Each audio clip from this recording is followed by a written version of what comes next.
Entonces, cuando hablamos del examen que le hacemos al paciente con enfermedad cardiovascular, claramente hablamos de una semiología específica de algunos aspectos que son relevantes en esa valoración del paciente.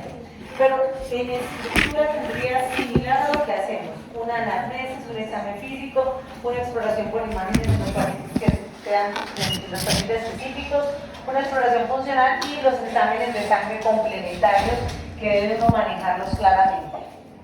Entonces, ¿cuáles antecedentes tendríamos que evaluar?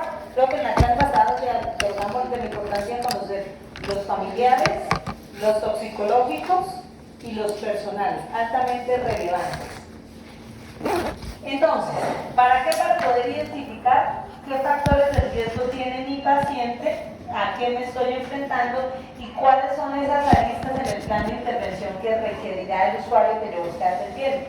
Importante, el motivo de consulta, ¿por qué viene a mí? ¿Sí? Si estoy en un ambiente hospitalario, probablemente yo llegue a la habitación del paciente, pero se va a escuchar al paciente cómo ha estado, qué fue lo que le sucedió, qué ocurrió, si se infartó, cómo se infartó, conocer funcionalmente el paciente cómo estaba antes de este evento para poder entender la condición actual. Y claramente identificar todos los factores de riesgo, identificar riesgos de desenlaces en el corto o mediano plazo. En cuanto a la observación, pues lo primero que hago es evaluar el estado de conciencia y aquí nos devolvemos es a la valoración neurológica. Podemos tener alguna escala como las tipos Glasgow, pero lo más sencillo es evaluar a través de la observación y del diálogo con el paciente. ¿Qué estado de conciencia esperamos encontrar? Una alerta, ¿cierto? De repente, depende, si el paciente está en un postoperatorio de cirugía de corazón, yo puedo llegar, el paciente probablemente está somnoliento, ¿cierto? Los pacientes, ya lo vamos a ver cuando hagamos la rehabilitación, los pacientes de cirugía de corazón los vemos por ahí 48 horas después de la intervención quirúrgica. Entonces, 48. Es decir, el paciente ya está despierto. Muchas veces, solo aquellos que hacen algún síndrome de delirio son los que tendríamos que tener. Por eso entender el estado de conciencia es fácil. Pero en ese paciente fácilmente lo reconozco cuando lo saludo y le digo buenos días y el paciente me responde. Identifico la orientación, el paciente está orientado o está desorientado, ¿sí? Pero también es fundamental entender quién era el paciente antes del procedimiento, porque yo llego y me enfrento al usuario en la cama, pero no conozco cómo estaba él. Entonces sí es importante poder entender quién era el paciente antes. La actitud postural, importantísimo. Vuelvo y les digo, depende del paciente cardiovascular que voy a abordar. Hay pacientes cardiovasculares de dos escenarios, en el hospitalario y en el ambulatorio. En el hospitalario lo voy a encontrar generalmente acostado en la cama. Muchos, dependiendo de si lo veo a los 48 horas, porque el protocolo en la institución en la que trabajo funciona así, a las 48 horas yo tengo que ir a la UCI y mover a los pacientes, o hay instituciones en las que se demoran un poco más, bueno, qué sé yo, y el paciente yo lo veo con una postura álgida, de dolor, de malestar, de desconfort. Eso es altamente importante porque sería una de las cosas que tengo que comenzar a trabajar, y es esa actitud postural del paciente. Un control general, el paciente, vuelvo y les digo, yo lo hablo mucho como ese antecedente funcional que él tenía. El paciente deambulaba, se desplazaba solo, utilizaba alguna ayuda para caminar, algún bastón, algún caminador, ¿sí? Tiene algún antecedente de una artrosis, no es capaz de ponerse de pie. ¿Cómo estaba él? Y lo más fácil es, pues, haga mi cambio de cúbito, vamos a ponerlo en posición de pie, para poder entender el paciente como él, ¿sí? Vuelvo y les digo, es muy importante conocerlo porque muchos de estos pacientes tienen alrededor de 80 años y el paciente ya viene con otras condiciones que pueden afectar el proceso de rehabilitación o que el proceso de rehabilitación no se desarrolle al ritmo al que yo estoy acostumbrado, y es que al tercer día el paciente camina por la unidad y lo pongo a subir y a bajar las escaleras sin ningún problema, ¿cierto? Entonces eso pudiera afectar y deteriorar. Y muchas veces cuando uno trabaja en las instituciones de cirugía, pues el cirujano muchas veces está preguntando, ya lo caminó, no lo ha subido, necesito dar alta, ¿cómo vamos? Y pues si no lo pongo, tengo que tenerlo, pues doctor, espere, pero es que él no caminaba casi en la casa, le ha costado mucho. Es decir, poder uno entender ese paciente cómo está, para establecer metas. Esto básicamente es para pensar en el futuro cuáles son las metas. Ahora solo le queda importante el grado de movimiento, hacer un screening, la marcha, vuelve y se correlaciona con ese control motor, cómo desarrolla esa actividad, utiliza algún tipo de bastón. Y para mí es muy importante, el paciente caminaba o no antes de la intervención. ¿Sí? Antes de estar aquí en la clínica, el paciente se movía, sí o no. Si el paciente no se movía, pues no puedo recuperarlo más de lo que el paciente no estaba. Entonces, esto es fundamental. ¿Y qué síntomas puede llegar a tener el paciente durante esa intervención o durante ese espacio que está conmigo? Hay unos síntomas cardinales cardiovasculares que son altamente importantes: la disnea, el edema, la sudoración, los síncope lipotimias, las palpitaciones, el dolor torácico y la baja tolerancia. Ya me acordé que acá fue donde se empieza, como luego es. Entonces, vamos a ver uno por uno. Les hablaba de la disnea y la importancia. Identificar y clasificar. Cuando yo hablo de disnea, ustedes se encuentran con un mar de escalas, ¿cierto? La escala de Bohr, vieron en el paciente pulmonar, me imagino que vieron la MRC modificada, y acá yo les presento las de pacientes con falla cardíaca, que son la NIHA, que es la más usada. Las escalas de valoración de la disnea básicamente lo que hacen es buscar un mecanismo de cuantificación, pero se usan de acuerdo al momento. Y yo siempre lo digo, la escala de Bohr es una escala que mide esfuerzo, pero también síntomas, como la disnea y la fatiga, ¿cierto? La fatiga muscular. ¿De qué depende? De cómo la aplico, la efectividad de esta escala. Entonces, cuando hablo de que quiero cuantificar la sensación de algo que tiene en este momento, yo no le puedo decir una NIHA, bueno, podría aplicarla, pero no me puedo cuantificar en este momento aquí cómo está. Entonces yo digo, en este momento, ahí sentado, la sensación de falta de aire es muy leve, leve, moderada, algo pesada, muy pesada, muy pesada, muy pesada, extenuante, y el paciente ya me responderá, ¿cierto? Ahí yo le pregunto. Pero si yo quiero ver cómo ha sido el deterioro de mi paciente, yo digo, paciente con clase funcional 1, con deterioro de su clase funcional, donde la clase funcional que el paciente tenía antes, que era la 1, y hoy llega con clase funcional 3, con una marcada limitación para realizar las actividades. Entonces yo digo, el paciente estaba antes sin disnea y algo sucedió y el paciente se descompensó. Para esto sirven estas escalas funcionales, para evaluar en la cotidianidad a la persona. La MRC hace lo mismo en el paciente pulmonar, clasifica funcionalmente al paciente. El paciente camina más despacio que una persona de su misma edad, al paciente le cuesta cambiar de un piso a otro, eso es clasificar funcionalmente a una persona. Eso mismo hacen estas. Pero la Bohr evalúa la tolerancia o la sensación en el momento, y esa es la gran diferencia que hay.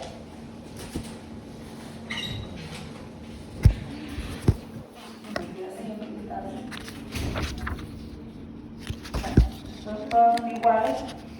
En cuanto al dolor torácico, otro síntoma muy importante y uno tiene que identificar. Vuelvo y les digo, generalmente los pacientes que nosotros desde fisioterapia, los pacientes cardiovasculares que abordamos, son pacientes con dolor. O sea, vienen de un diagnóstico clínico ya visto por cardiología o medicina interna.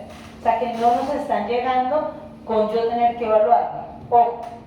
Pero sí tengo que identificar el día que el paciente me dice es que cuando usted me le aumenta la banda me está como doliendo el pecho, porque eso se ocurre, que cuando yo los monto en la banda y hoy de progreso en velocidad, el paciente me llama y me dice que siento ardor en el pecho. Entonces es identificar el dolor, ¿cierto? Entonces el dolor torácico es todo aquel que se da en la caja torácica, ¿cierto? Todo se llama dolor torácico, depende de la ubicación.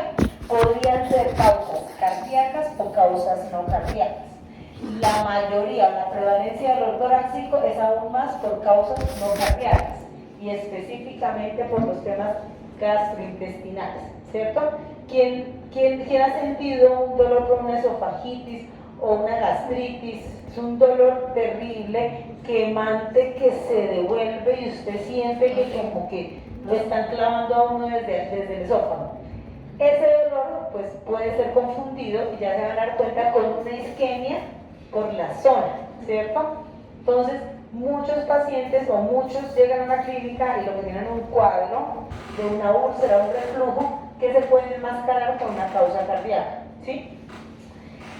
Otras causas que son altamente graves, porque las gastroesofágicas, digamos que tienen que tener manejo, pero no ponen en riesgo en este momento la vida de la persona. Pero otras causas que pueden poner en riesgo es un tromboembolismo pulmonar, ¿cierto? Y de esto sí hay evidencia que pacientes, y vuelvo y me salgo porque el paciente cardiovascular no es solo el de cirugía cardíaca o el que se hace en el programa de rehabilitación cardíaca. Un paciente cardiovascular puede estar incluso en un procedimiento ortopédico, ¿sí? Y esta es la mayor complicación que hacen los pacientes ortopédicos, ¿cierto? Tromboembolismos pulmonares, ¿sí? Yo conozco historias asociadas a fisioterapia o con un fisioterapeuta en la mitad donde quedó y el paciente lo dio un tempo. Él quedó atravesado, quedó atravesado. Entonces, hace muchos años conocí un paciente que tenía un dolor en los gastronemios. Un señor bastante acomodado en esta ciudad, y él tenía una fisioterapeuta. Pues la fisioterapeuta pensó que tenía un desgarro. Vinieron, le hicieron un masaje, le hicieron medios, desplazaron el trombo y el señor terminó con un SP. Hay que evaluar, hay que conocer, ¿cierto? Pues culpa no, llegó en el momento y en la situación menos indicada. Profe, ¿y ahí cómo se diferencia precisamente que sea un dolor muscular que sea tensión?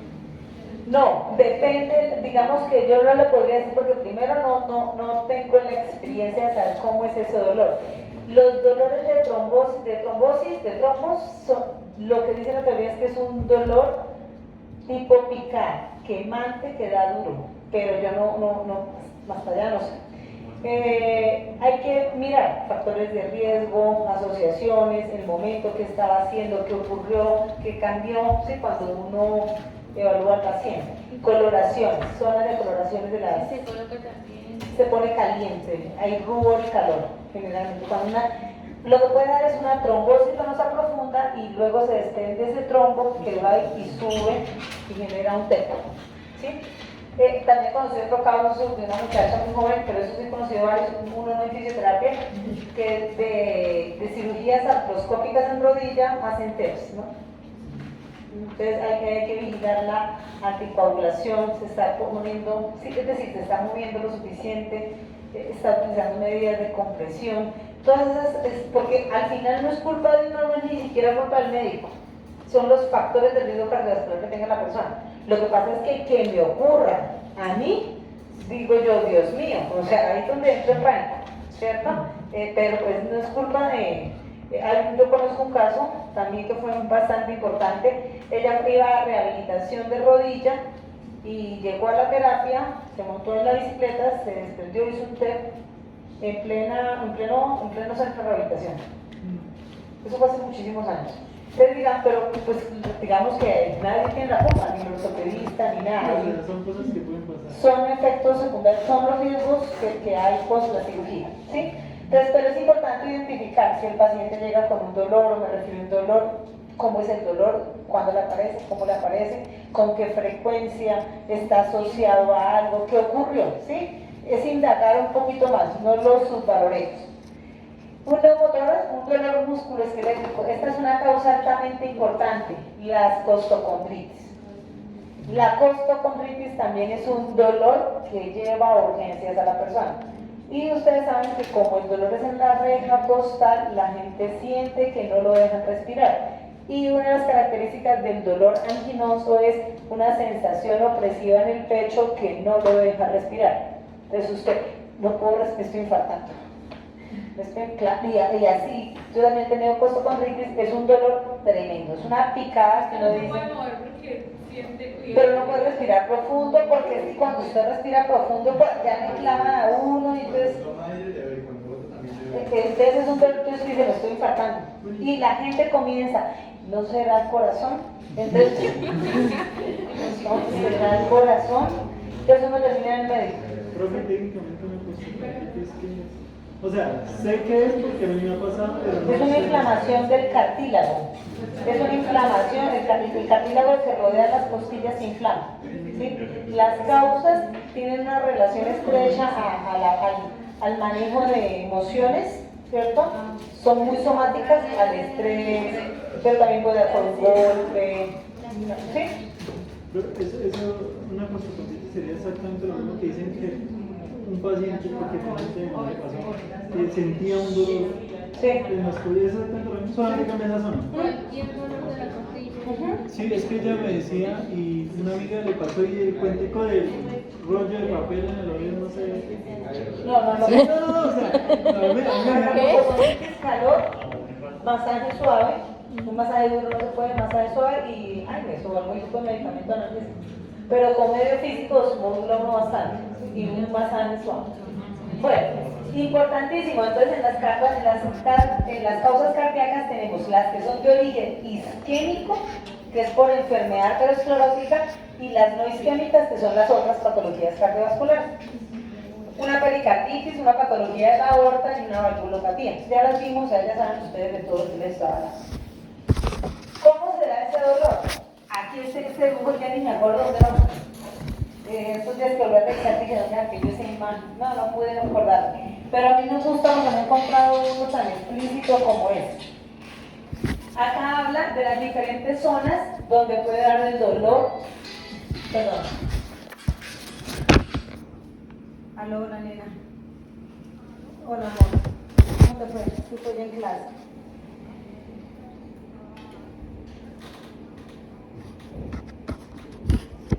En Colsubsidio, arriba donde era Colsubsidio, pero ya no se llama Colsubsidio, se llama en el tercer piso de la Florida. Ahí queda, pregunten, ¿dónde se reclama? Pero lo que pasa es que ya no es Colsubsidio, se cambió de nombre. La entrada es al frente de la tela, del almacén de tela de ropas, del almacén de tela. Bueno, en la chamba. Mi sobrina a veces me llama para... Bueno, sí, para ella todo es importante. Urgente, contesten el tiempo. Entonces, fíjense que acá está la prevalencia del dolor. ¿Y qué le dijeron a uno todavía? Que el dolor coronario era el dolor del brazo izquierdo del dedo corazón. ¿Sí? Y todavía es increíble cómo las cosas se perpetúan. Pero si yo miro el dolor en el brazo izquierdo, tiene una prevalencia del 12 al 18%. O sea, no es lo más frecuente. ¿Cuál es el dolor más frecuente? En la boca del estómago. ¿Sí? Entonces ese dolor aquí que los pacientes sienten que arden, que comienza a subir, pero ese dolor generalmente, dependiendo de los vasos sanguíneos, porque ya lo vimos que estén obstruidos, puede dar de diferentes formas. A mí me encanta hablar con la gente, me encanta conversar con los pacientes. Pero he conocido infinidad de historias de gente en los pueblos que van con dolor a la EPS, al seguro, y les dicen es una gastritis. Los devuelven para la casa, el señor lo mejora y el infarto evoluciona y cuando llegan es con un infarto ya más fulminante. Entonces, fíjense que el problema es de ambos lados. A veces van con dolor en el pecho y creen que son problemas gastrointestinales y no los valoran de manera adecuada, ¿cierto? Entonces, los dolores, el típico, hay uno típico que yo no recuerdo ahorita si es la descendente anterior la que se tapona, que es el dolor mandibular, dolor sobre la mandíbula, ¿cierto? Que baja el dolor, que atraviesa la espalda, es dolor de enfermedad coronaria.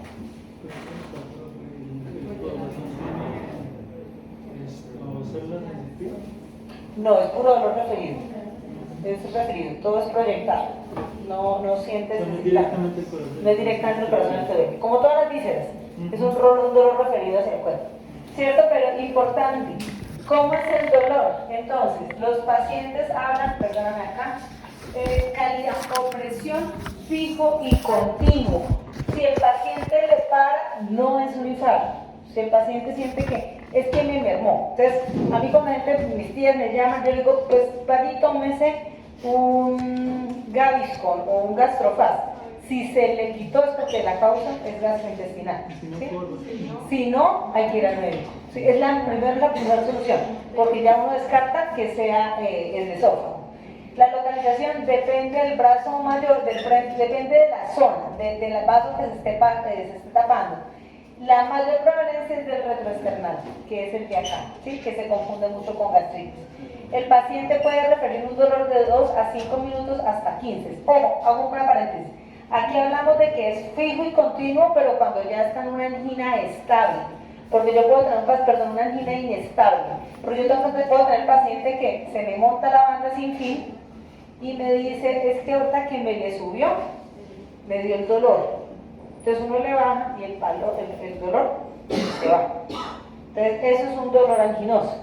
Entonces uno lo que hace, en la rehabilitación uno prescribe por debajo de ese dolor. Entonces realmente uno dice, bueno, el dolor pasó, ¿será que sí es? Y eso uno lo deja como notación para ver qué ocurrió con ese usuario, ¿cierto? Pero el dolor de la angina estable desaparece. La angina inestable, que es igual a infarto, no desaparece. ¿Y qué lo desencadena? Un esfuerzo, un trastorno emocional, ¿sí? Otro síntoma importante son los síncopes. ¿Por qué? Porque los síncopes se relacionan muchas veces con problemas principalmente a nivel de la válvula aórtica. Las estenosis o las insuficiencias se relacionan con síncopes porque no sube el aire, la sangre al callado de la aorta y por ende no sube a las carótidas. Y si no sube a las carótidas, la persona se desploma, ¿cierto? Porque no logra bombear sangre. En cuanto al síncope, es el típico desmayo. ¿Quiénes de aquí se han desmayado? Como 3 veces acá. Varios, 4. ¿Por qué se han desmayado?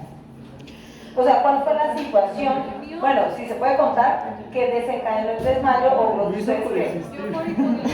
Por hipoglicemia, ok. O sea que desayune. Valga la cuña. Yo también y por cuando me llega la regla. Ajá. Ok, está más asociado a otras causas. Ninguno de los dos ejemplos me sirve. Silvana, porque se ha desmayado. Por muchísimo dolor, un dolor muy elevado. Un dolor muy fuerte podría ser una causa y Paola. Por hacer actividad física sin comer. Bueno, Pero ok. ese es por los ¿Alguien más se cólicos. desmayaba? Nadie más. Ustedes no ven que en los conciertos, ¿qué pasa?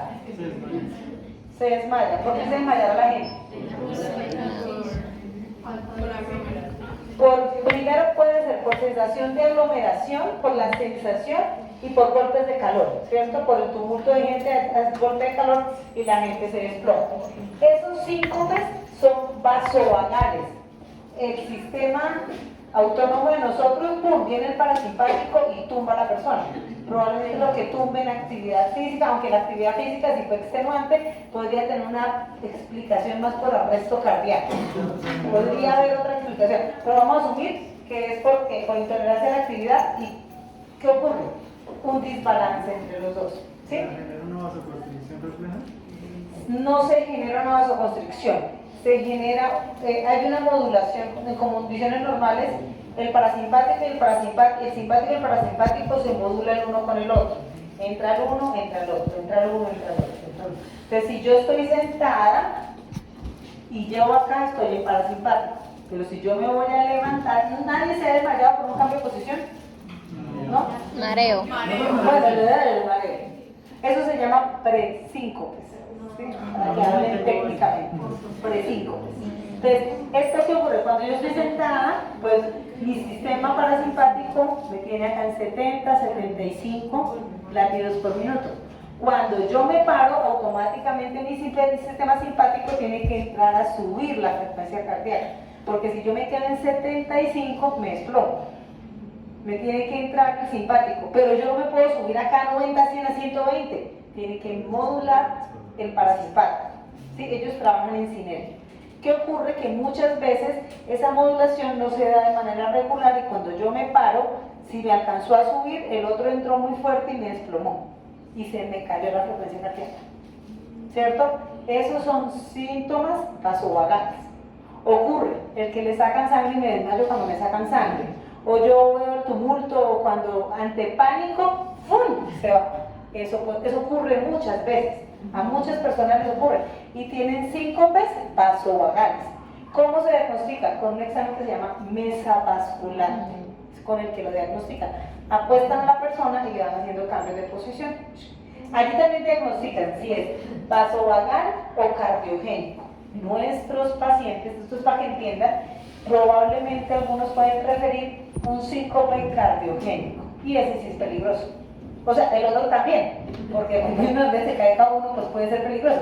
Pero el otro, este es mucho más grave, ¿sí? Entonces, en este puede ser de tipo obstructivo, como una estenosis aórtica, o sea, la válvula está cerrada y la sangre no sube, una miocardiopatía hipertrófica, una estenosis pulmonar, un mixoma o trombos. ¿Qué es un mixoma? Por nombre, ¿qué creen que es? Mixo de mixto. Mixoma. Mixoma son los tumores intracavitarios. ¿Sí? Intracavitarios. En las cavidades cardíacas se forman tumorcitos. ¿Sí? Generalmente son benignos, pero los deben quitar con cirugía. Pero ¿por qué son importantes? Porque muchas veces están en la salida y obstruyen la salida de sangre. Entonces generan obstrucción y generan síncopes cardiogénicos, porque el origen es el corazón, del sistema nervioso. ¿Sí? ¿Claro? Y el típico de hipotensión ortostática, que ese sí es más por caída de volemia. Cuando yo estoy en reposo, como los pacientes, hay una modificación de los varorreflejos, receptores que me tienen que hacer esos cambios de postura. Entonces, por eso es que los pierdo no tan rápido. Para poder sentar a un paciente en hospitalización, hay que tener claro cuántos días lleva acostado. Si el paciente lleva más de una semana en cama, hay que sentarlo. No es que no lo vaya a sentar, yo tengo que sentar, pero tengo que hacer una progresión para ser sentado. Sí, despacio, y se me puede estar desplomando. El paciente puede sentir que me alcancé a ir. ¿Qué hago yo? Con la cama. Arranco la terapia en supino, luego lo paso un poco acá, 10 minutos, pum, hasta que lo llevo a vivo y pum, ahí sí lo saco por fuera de la cama. Para hacer una modulación más progresiva. Porque, pues eso lo aprendí porque muchas veces se me iban algunos.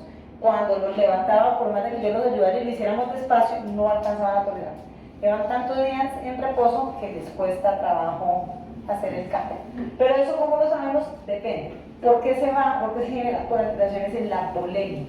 Se cae la volemia, se baja y no es capaz de subir rápidamente la volemia, y por eso se genera una hipotensión ortostática. Profe, Sí. eso siempre lo que tú hablaste, es una presión en el pecho, es algo quemante y no puede ser también como unas cosquillitas que uno siente. No, eso no. ¿Pero qué?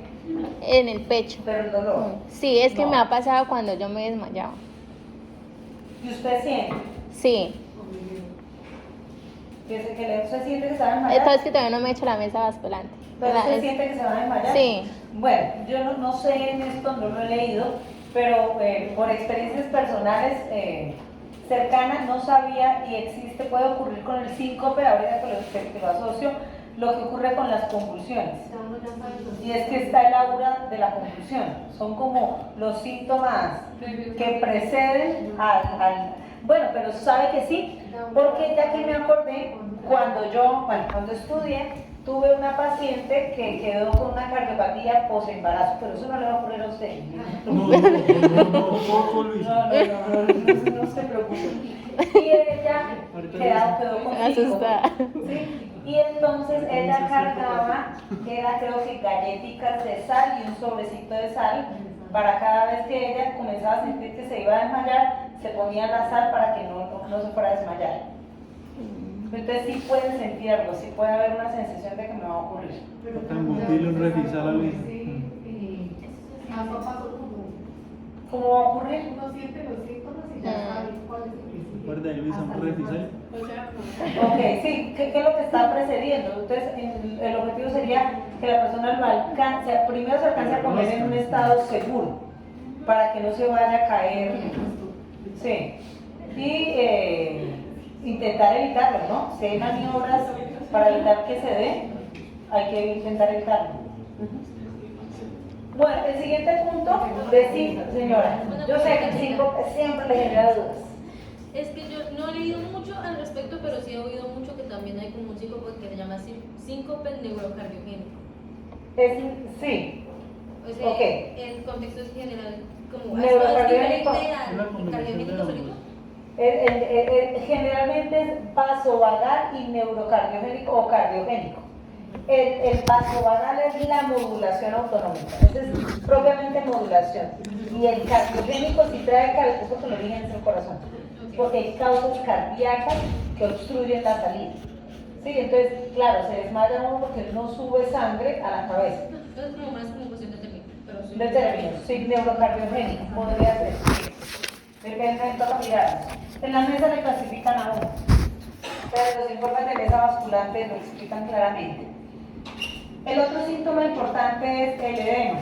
El paciente me dice si es que tengo los pies como hinchados. Entonces, los pies hinchados en un paciente cardiovascular es importante.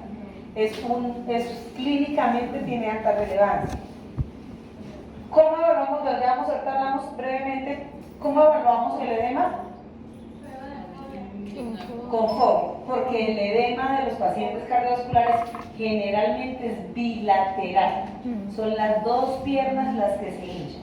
¿Y qué evalúa la fobia? La profundidad y la duración. ¿Cuánto se demora en volver para poder clasificar la severidad? Entonces, importante identificar ellos por qué se edematizan. Un paciente, y ocurre mucho en la falla cardíaca, el paciente con falla cardíaca que tiene alteraciones en esa modulación, que tiene un corazón que no funciona bien. Yo sigo con mis marcadores, y yo creo que ya va a terminar el corte yo con estos marcadores. Entonces, en la falla cardíaca, el paciente no funciona. No funciona. Vamos, sáquese la Tengo mano. que subir de verdad, cuando hablo de falla cardíaca es porque el ventrículo izquierdo está dilatado. Es decir, la fracción de eyección de este paciente está por debajo del 50%. ¿Cierto? En teoría. Clínicamente lo podríamos leer así. Clínicamente encuentro que la historia clínica del paciente dice que tiene una fracción de eyección por debajo del 50. ¿Qué es lo que puede ocurrir en este paciente? Cuando la falla se descompensa, uno de los síntomas es el edema en los miembros inferiores. ¿Y esto por qué ocurre? Ocurre porque, así como el corazón, el paciente está tomando un exceso de líquidos. Lo primero es porque el paciente con falla cardíaca tiene que controlar la ingesta de líquidos, tiene que moderar lo que toma. Ellos tienen restricción de líquidos. O sea que, paréntesis, cuando uno está en clínica, si el paciente le dice a uno, me regala un poquitico de agua, no, uno no es de buena gente. ¿Me puede llevar al baño? Tampoco, nada. Uno no puede hacer ese tipo de cosas porque no están asociadas a mi función. ¿Les cuentan los mililitros que ingresan? Claro, a ellos sí, si el paciente me dice agua, generalmente en las clínicas hay tarros de agua en las cabeceras de los pacientes, en los pacientes que no tienen restricciones. En los de restricción a veces no ponen jarras de agua. El paciente, si va a tomar agua, uno tiene que preguntar, ¿usted puede tomar agua? Ya le llamo a la enfermera para que le ponga el agua, para que le dé agua. Pero no den agua porque el paciente muchas veces aprovecha al que va de paso para la habitación para poder tomar. Luego ellos sienten sensación de sed, pero tienen que restringir la ingesta. Entonces no los dejen tomar líquidos. ¿Qué ocurre en muchos pacientes? Pues no respetan la ingesta de líquidos y como tienen un corazón muy débil, este corazón, si se hinchan las piernas porque el retorno venoso no está dando, ¿cierto? El corazón también se encharca, que es lo que llaman encharcarse el corazón. El corazón también queda lleno de agua. No es capaz, pero ¿de dónde? El retorno venoso le aumentó la sangre o la precarga al ventrículo izquierdo, a los ventrículos. Y esto hace que tenga que sobreesforzarse porque tiene mucho más líquido. Por eso les controlan el líquido. Era poquita la sangre y el esfuerzo sea poquito el del corazón. Pero el paciente puede que no se tome los medicamentos o que no tenga un adecuado control de los líquidos, ¿cierto? Para ellos hay estrategias y nutrición les tiene muchas estrategias. Entre eso es que tengan fruta congelada, fruta picada en el congelador. Se les recomienda unos tipos de frutas que tienen más porcentaje de agua, como la patilla, el melón, la piña, para que ellos sientan esa sensación de frescura, porque al final cuando uno toma agua requiere hidratarse, sí, esa sensación. Entonces hay otras estrategias que les usan a ellos para poder mejorarlas, pero no, ni al baño. El paciente les cae en el baño y es un evento adverso de ustedes. ¿Y por qué le ocurre a uno? Pues por buena gente. El paciente me dijo, ¿me puede llevar al baño? Y yo, bueno, o termina uno la terapia y le dice a uno, ¿me deja en el baño? No, lo dejo en la silla, ya le llamo a la enfermera. Entonces, eso es, acostúmbrense a hacerlo. Uno al paciente no lo deja en el baño, en ningún lado. De donde lo sacó, ahí mismo vuelve y lo pone uno. Para evitarse uno problemas, porque realmente tiene problemas. Y el siguiente síntoma son las palpitaciones. ¿Quién no ha sentido que a veces como que me late? Sí, es que yo siento que me siento los latidos del corazón. Esas son palpitaciones. ¿Cómo? Cuando tenemos nervios, el mejor ejemplo, ¿cierto? Y eso es una respuesta que autónoma del sistema nervioso simpático, ¿sí? Eso es típico, es el mejor ejemplo. Luego entonces, en el examen físico, identifico el toro. Eso lo vamos a hacer mañana con alguno de los modelos. Hombres, los modelos hombres.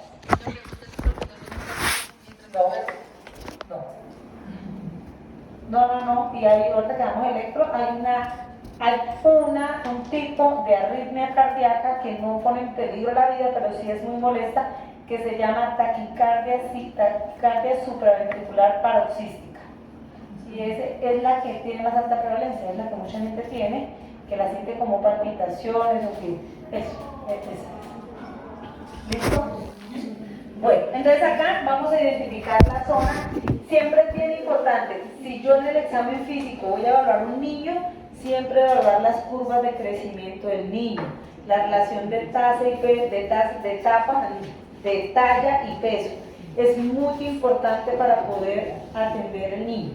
¿Por qué? Porque los pacientes cardiovasculares, cuando el corazón no funciona bien, se puede aumentar el gasto energético del paciente. Y si es un niño que tiene bajo peso, pues tiene que ir de la mano de un buen soporte nutricional, ¿sí? Como el niño es un niño que no come, ¿sí? Es decir, hay varias cosas que uno tiene que comenzar a trabajar. No es fácil, pero generalmente estos pacientes, por la complejidad, hoy día existen muchos programas en los que uno trabaja más articulado, o sea, no trabaja uno como isla, sino tiene la oportunidad de hablar con un nutricionista, o si trabaja uno en programas ambulatorios, en los programas de rehabilitación, pues uno generalmente conoce un nutricionista que va al programa, que atiende a los pacientes y uno puede llegar como a acuerdos con ellos, ¿cierto? Y específicamente en el enfoque cardiovascular puedo analizarlo a dos pacientes, a los asintomáticos y a los sintomáticos. No es lo mismo el paciente que viene de la cirugía, pero estoy bien, estoy como nuevo, al paciente que llega a la rehabilitación, pero el paciente llega mal y yo lo veo que está mal, ¿sí? Veo no le fue igual de bien a los demás.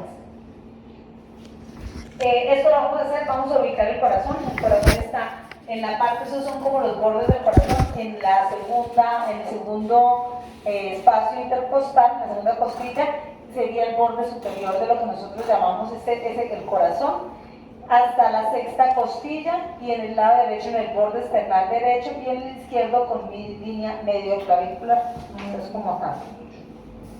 ¿Sí? En ese cuadrante se encuentra el corazón, ¿sí? Aquí, en ese cuadrante.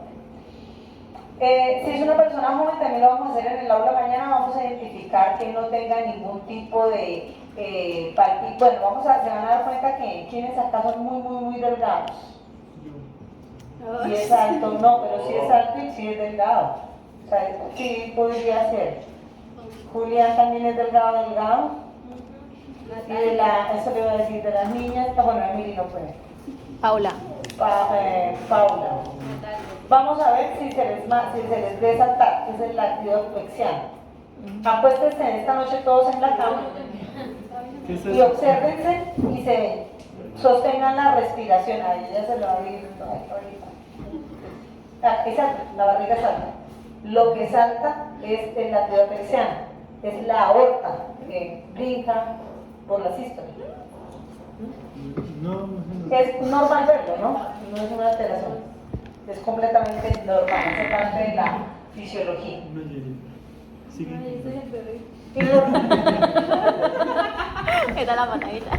Entonces, señor,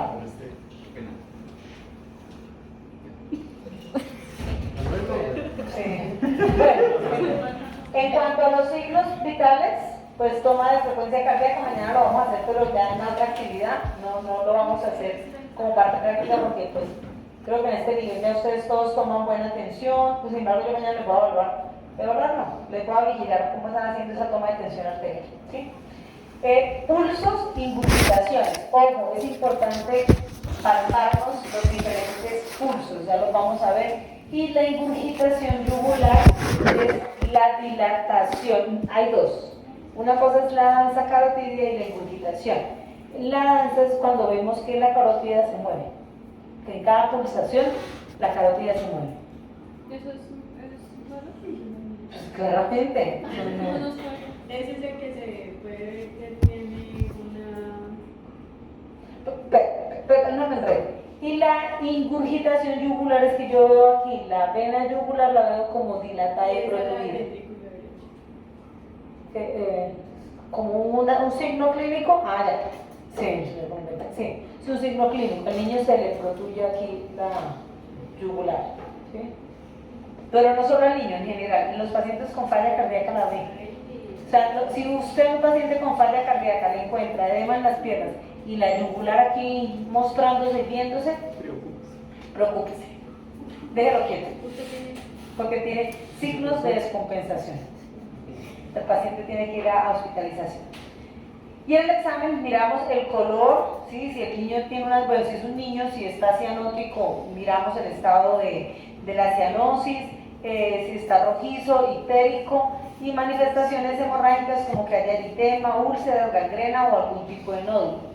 El color y la temperatura de la piel y el examen visual de las manos, ¿cierto? Bueno, estas son, recuerden brevemente los valores de normalidad que cambian con el ciclo de vida. Importante, obviamente, entre más viejitos nos vamos poniendo, la frecuencia cardíaca tiene unos cambios basales más hacia arriba, ¿cierto? Y esto está dado porque el vaso está más rígido, el corazón es decir, por el envejecimiento, las estructuras son más rígidas, entonces el corazón se fuerza un poquito más. Pero pues nada que sea por fuera de lo fisiológico, ¿cierto? Recuerden que las alteraciones hacia ritmos se llaman taquicardias y por debajo se llaman bradicardias. La tensión arterial, ¿qué días hablamos brevemente? La tensión arterial básicamente refleja la fuerza de la sangre contra las paredes de la arteria y básicamente miramos dos valores, la sístole y la diástole, que me hablan de la fuerza de contracción de ese ventrículo y de la resistencia vascular perisférica. Hacemos una valoración de edema. Acá yo siempre pongo perimetría, sin embargo, con lo que más usamos es FOBEA porque el edema es bilateral. Hay algunas situaciones específicas de edema en el paciente cardiovascular que puede ser unilateral y está más relacionado a cuando hacen cirugías de puentes coronarios, pero no puentes coronarios, sino puentes en las arterias de las piernas. Lo mismo que hacen en el corazón, lo pueden hacer acá. Ese paciente puede tener una pierna hinchada y la otra no. Serían los únicos casos cardiovasculares que uno pudiera encontrar. Los pacientes de trombosis venosa, nada más hincha una pierna y la otra no. Y la escala del edema, ¿sí? Ya ustedes la conocen, eso es como representante. En cuanto a la piel, en pacientes que han tenido antecedentes cardiovasculares, dedos en palillo de tambor, esto sí ocurre básicamente en niños que han tenido hipoxemias severas, ¿cierto? Con 1,90 no se le van a deformar a uno porque yo ahorita tengo una hipoxemia, no. Generalmente ocurre en los niños que tienen cardiopatías cianogénicas, tienen alteraciones en los deditos, las uñas se ven diferentes, ¿sí? Las uñas hipoplásicas, delgadas y débiles, esas uñas que se parten con nada, en vidrio de reloj o pico el oro, ¿cierto? Acá están, pico el oro, serían más estas. Dedos en palillos de tambor y en deficiencias se observa pérdida de pelo. Esto me gusta incorporarlo en el paciente cardiovascular, no lo ve mucho. Obsérvenle a sus abuelos en especial, porque sus papás son bastante jóvenes, la mayoría de ustedes, los papás de ustedes deben estar oscilando entre los 50 años más o menos, ¿sí? ¿No? Un poquito más allá. 50, 60, ¿sí? Dependiendo de la edad de ustedes. Pero los abuelos sí están entre 60 y 70, ¿sí? Y de pronto los que tienen bisabuelos, de pronto están más o menos entre los 80, 90, si logran tenerlos. Revisen en los pies y qué características se encuentra uno.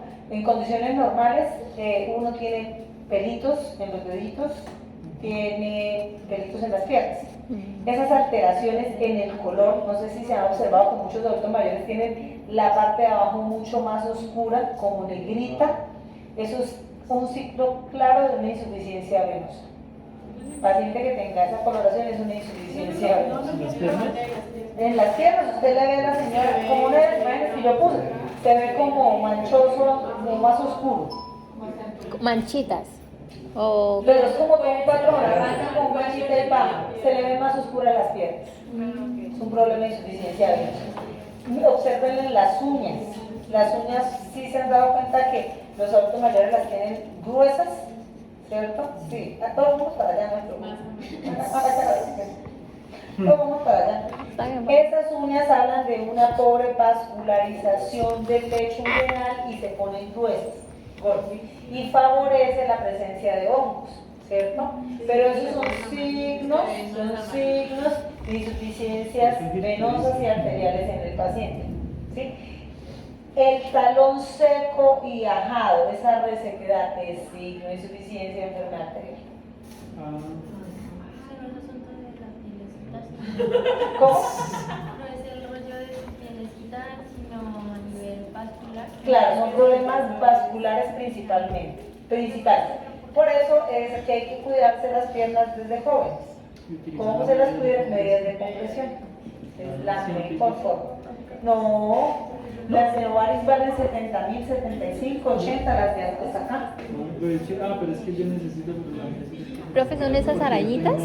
¿Cómo? ¿Esas arañitas que salen? Sí, eso. Las arañitas son varices.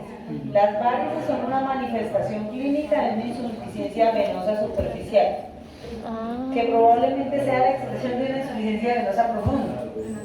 Sí, depende, sí, pero sí, el tener arañitas me está hablando de que estoy con congestiva en las piernas.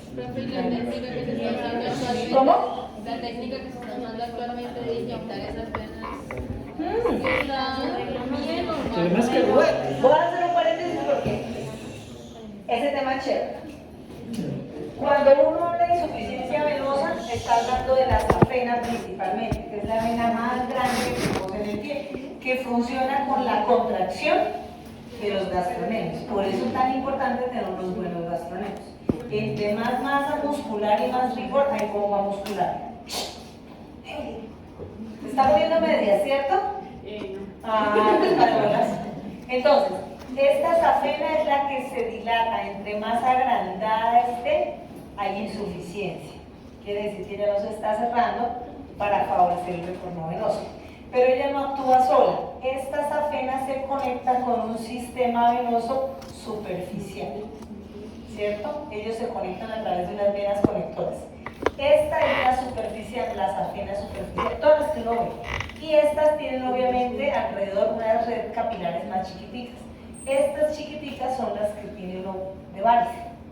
Estas son las varices, porque ¿qué es una varice? Que este capilar que era chiquitico se agrandó y ahora se me ve, porque está congestivo de sangre. Está congestivo, está llenito de sangre. ¿Qué es lo que hacen? En las cirugías, ¿qué es lo que hacen? Hoy día que hacen esa cirugía mínimamente invasiva. No me acuerdo qué es lo que les inyectan. En estos vasos sanguíneos inyectan un medicamento. Y lo que hace ese medicamento es sellarlo. O sea, las paredes que estaban aquí se unen y las cierran. Esto aguanta dependiendo de cómo esté esto. Pero si esto está muy dilatado, pues yo le arreglé esta, pero se va a dilatar esta otra. Porque el problema de base ya está. Profe, es que ese medicamento lo que hace es formar como pequeños coágulos y luego eso lo drenan. Depende, yo conozco uno, no. El que mi mamá le hicieron, él sella las arterias, sella las venas, se cierra. Entonces quitan, porque la cirugía, la que hacen quirúrgicamente, abren y sacan el sistema venoso superficial, que está lleno de varices. Porque si no se deja, porque ahí se forman trombos. O sea, tener un problema de varices y que se le ven acá las bolitas puede favorecer trombos. ¿Sí? Entonces no se deben dejar, sí hay que atender y resolver. Pero cuando se cuidan las venas, desde la edad que tienen ustedes. No hay otra forma. Por ejemplo, porque en mi caso, yo tengo, o sea, una vena que va aquí, pues la parte lateral, o sea, se ve la pepita. Pero pues, no sé, o sea, siempre lo he tenido y pues nosotros siempre hemos asumido que nosotros tenemos problemas, porque todas tienen como arañitas. Pero entonces, el problema es que no pueden asumir que porque como mi mamá lo tuvo, yo también lo voy a tener. Tengo que comenzar a hacer los cambios para por lo menos yo estar un poco mejor. ¿Sí? Pero las medidas que se me dice van hasta la rodilla. Van hasta la rodilla. Hay diferentes medidas de compresión, pero digamos que uno lo que la mejor adherencia es con las que son hasta la rodilla, las que son hasta la pantorrilla. Incluso para hacer ejercicio hay unas que son simplemente, usted se pone la media normal y se pone la media de compresión de la pantorrilla, solamente, y se sube la pantorrilla, porque en el ejercicio favorece el bombeo, mejora el rendimiento deportivo. Es importante en Novartis, en mis medias, en líneas hospitalarias, en todos esos sitios venden las medias. Esas. Porque ahora hay unas que son las de formitas, las de... todas esas lindas para ustedes, pero un paciente cardiovascular no se lo debe poner, porque digamos que la característica es que no trae ningún tipo de sobresaltos ni que vayan a lesionar la piel. Y esas medias que venden de compresión, que traen caritas y que son todas lindas, si bien cuando se voltean, traen cambios en el tejido y eso puede favorecer lesiones. Las de Novartis, ahí hay de colores, hay fucsias, hay azules, con de compresiones leves. No tienen que comprar una compresión media, una de 10 a 15, no tiene que ser una compresión alta, pero sí hay que comprarla, claramente. En cuanto a la palpación, entonces, vamos a ver el ácido pexiano y el promitotil, que es la sensación táctil del soplo, o el soplo auditivo que produce la corriente sanguínea al pasar por un modo turbulento por los orificios vasculares. Esta puede ser diastólico o sistólico. Entonces sería que yo sintiera como un flujo, ¿sí? La vibración de ese flujo de sangre pasando. Y se clasifica como diástole o sistodiastólico dependiendo del momento en el que lo encuentre. Eso me quedó al revés. No, en la palpación yo debo valorar los pulsos. ¿Qué pulsos? A nivel, acá están todos los pulsos, pero tengo otra imagen que me gusta más. Puedo iniciar de la cabeza hasta los pies, dependiendo del paciente, no todos los pacientes yo lo voy a valorar todos los pulsos, dependiendo de la condición que tenga el paciente. ¿Qué tenemos? El temporal, que es el que sentimos acá detrás de la oreja. ¿Se lo sienten? No. Si se siente es de una, ese es sencillito. Está acá encima de la cena. ¿Sí? No. El siguiente, que es el carotidio, lo ubicamos debajo de la mandíbula, del ángulo de la mandíbula. ¿Cómo? Sí, claro, porque hay mucha fuerza. Me nota bastante. Luego paso al humeral o braquial y se explora la arteria braquial, se palpa sobre la cara anterior del pliegue del codo, acá, en relajación, por debajo del tendón del bíceps. Pálpense entre ustedes, porque uno solo es mucho más difícil.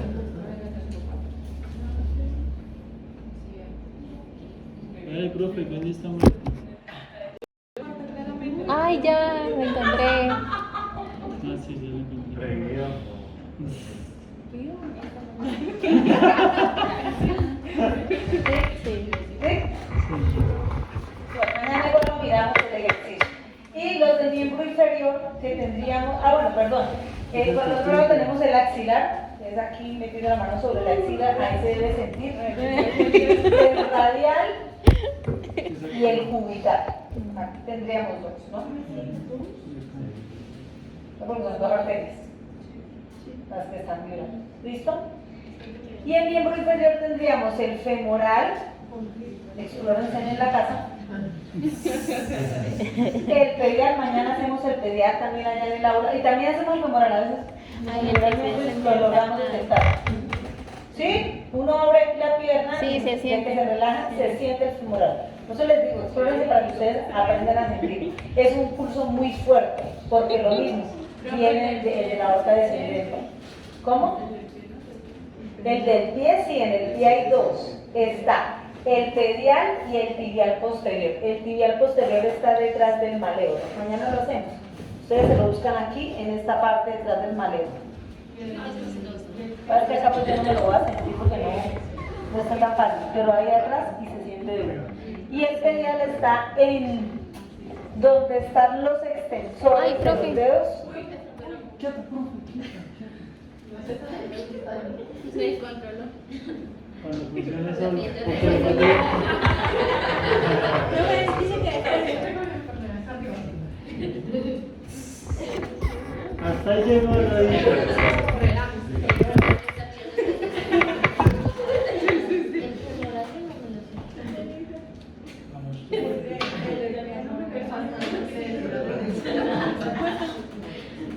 ¿Qué pasa? ¿Sí se siente?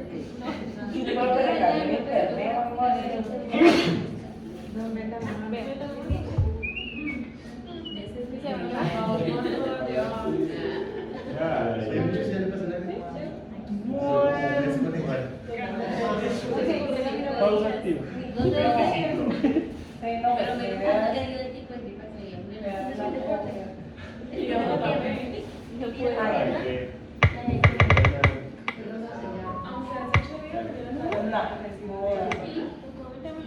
Bueno, luego de los pulsos, básicamente hablamos de la auscultación. Y en la auscultación es importante reconocer, para mañana por favor todos también se van a traer un fonendoscopio. Bueno. Para que, bueno, de pronto todos no. Bueno, no traigan tanto. Me acabo de acordar que en kinesimetría están los lignos. no, profe, pero eso no sirve. Los lignos, a mí me encanta, yo siempre cojo de ahí. Ustedes le traen los doble tubo que pesan y no lo ponen. Con eso hicimos prescripción del ejercicio y con eso no aprendimos a tomar la atención, fue con los propios de nosotros, David. Bueno, traiga el suyo, siéntase libre de traer. Sí, Bueno, entonces, cuando ustedes han escuchado el corazón, Sí. ¿sí? ¿Y cómo suena? Bonito. ¿Cómo suena el corazón? Como galope. No, raro no, como un galope, ¿cierto? Hay dos ruidos, ¿y qué características tienen los dos ruidos? Suena uno más duro que el otro. Suena uno más duro, más que de pronto uno más duro es que el uno es de tonalidad más aguda y el otro es más grave. ¿Así? Entonces normalmente lo llaman como el tunta, tunta, tunta, tunta. Uno es más corto y fuerte y el otro es más suave y grave. Tunta, tunta. ¿Y qué será lo que me está generando esos ruidos? ¿Ustedes qué creen que es la causa de esos ruidos? El cierre de la válvula. El cierre y la apertura de las válvulas, ¿cierto? Entonces, cuando hablo de la auscultación, yo voy a poder identificar diferentes. Lo primero son unas zonas del corazón que se llaman los focos, y es zonas específicas en el tórax donde voy a identificar el ruido de esa válvula, donde en teoría las alteraciones en esos ruidos se identificarían ahí. Mañana me van a decir, profe, pero no escucho nada. Pues claro, porque no están enfermos. No, pero cuando vayamos a simulación, si logramos ir al SAM, sí los voy a poner a escuchar allá ahí en las regurgitaciones. Pero lo primero es que se escuchen entre ustedes, ¿cierto? Vamos a escucharnos entre nosotros. No hablen. Profe, una pregunta. Sí, pero vamos a estar en la soledad principalmente. Profe, Porque necesito para hacer terminar. la membrana extracorpórea, ¿por dónde es que no se mete por ahí?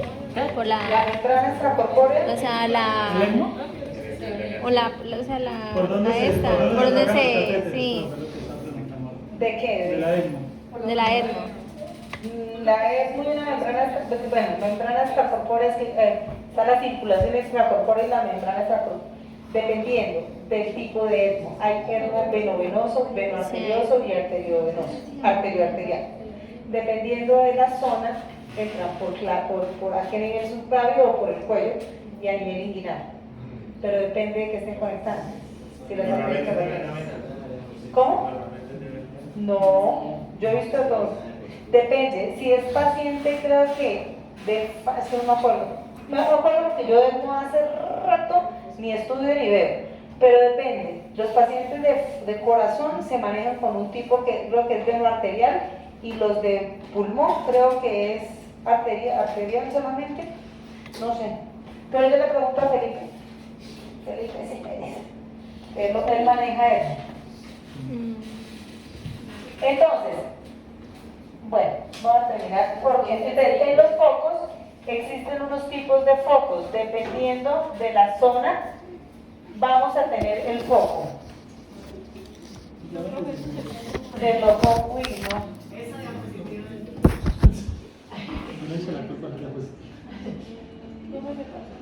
Entonces, en cuanto a los focos, tenemos un foco mitral, uno tricuspidio, uno aórtico y uno pulmonar. Mañana los señalamos, a mí me gusta estarlos señalando para que ustedes los puedan identificar. Y en cuanto a los ruidos, entonces tenemos, se supone que en teoría tenemos, no, es que, no debe entrar, choco Profe, en presentación. Ay, sí, es que me quedo estas pantallas. Sí, profe. Bueno, entonces, en conclusión, el primer ruido es de corta duración, el tum, ta, ¿cierto? Y obedece al inicio, quería mirar, pero no me deja abrir. ¿No descargó? No, sí nos sirve. No, en la flechita, es.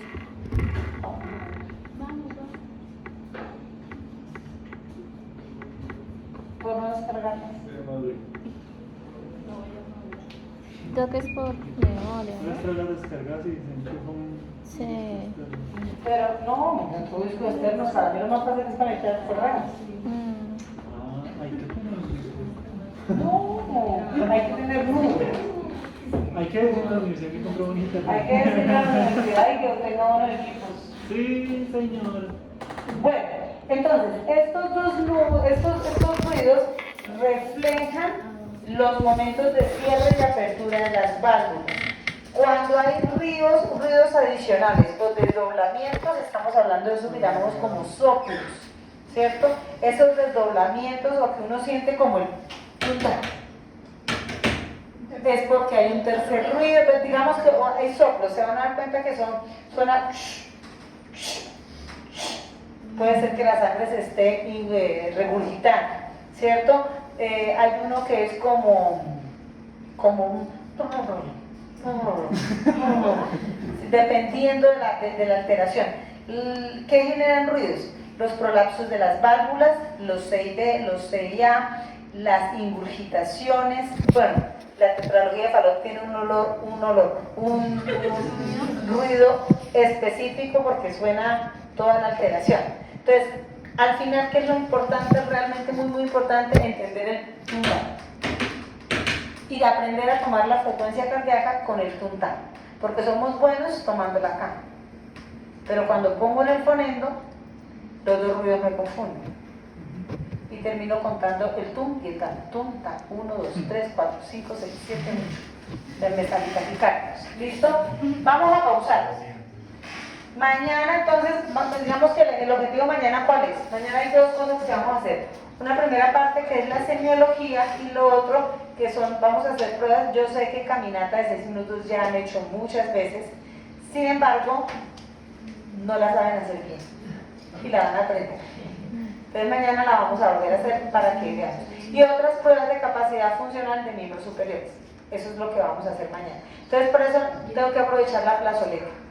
Si no alcanzamos de hacerlo de semiología, lo hacemos en el laboratorio de simulación la siguiente semana, que estamos en privado. Pero sí o sí necesito utilizar la plazoleta. ¿Listo? Vamos a tomar el receso. Son las 4:15, nos vemos a las 4:30. Profe, ¿por qué no llama a los de para que arreglen eso? ¿Por qué no llama para los que para que Porque yo llamo de